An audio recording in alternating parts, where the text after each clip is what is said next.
Quelques semaines passèrent. Antoine, Tib, Pyro et Tols étaient tous les quatre assis autour d'une table dans le sous-sol du pub de Lou. À part eux, l'endroit était désert. Pas étonnant, en fait, vu que nous étions en plein milieu de l'après-midi et que l'établissement n'ouvre ses portes que le soir. Mais Pyro était un fidèle homme de main de Lou. Voilà pourquoi il avait un double des clés.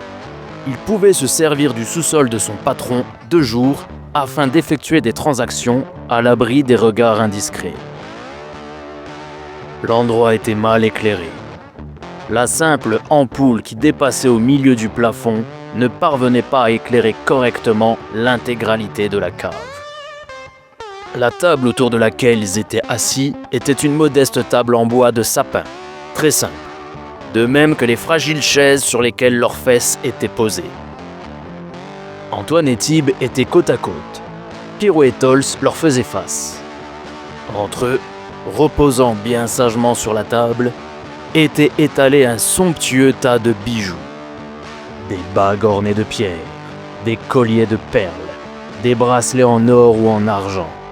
Tous ces objets, étincelants, dénotaient fortement avec les autres couleurs ternes du reste de la pièce. Pyro était en train d'examiner ces fameux bijoux. Non, mais ce sont de beaux objets que vous nous proposez là. Et à un bon prix en plus. Dit-il d'un œil fermé, tout en inspectant le diamant d'une bague, avant de le reposer au milieu de la table. Bon, vous nous les achetez alors? Écoutez, je ne peux pas vous dire ça aujourd'hui. Je vais vous expliquer comment ça se passe dans ce quartier. Nous, on récupère toutes les marchandises volées un peu partout. Ensuite, c'est notre boss qui a de bonnes relations dans cette ville qui se charge de les revendre au plus offrant. C'est l'offre et la demande, quoi. Donc, si mon boss me dit qu'en ce moment c'est calme, je ne vais pas vous les acheter inutilement. Par contre, s'il me dit que c'est ok, là, je prends. Mais il faut d'abord que je lui pose la question. Soudain, la porte d'entrée de la cave s'ouvrit. Ooms, accompagné de 5 hommes, descendit hâtivement les escaliers en bois. Lui et sa bande se rapprochèrent tout aussi rapidement de la table où se trouvaient nos amis. Ooms ignora totalement les 4 hommes. Les yeux rivés sur les bijoux, il ordonna à ses sbires. « Prenez tout ce qu'il y a sur la table, les gars !» Tib se leva afin de faire barrage avec son corps. « Eh non, c'est à nous ça. » Ooms sortit son flingue. « Toi, tu restes assis, ou je te colle une balle entre les 2 yeux. » Tib ressentit une sueur froide. Il se rassit sur sa chaise, lentement. Les hommes de Ooms s'emparèrent des bijoux.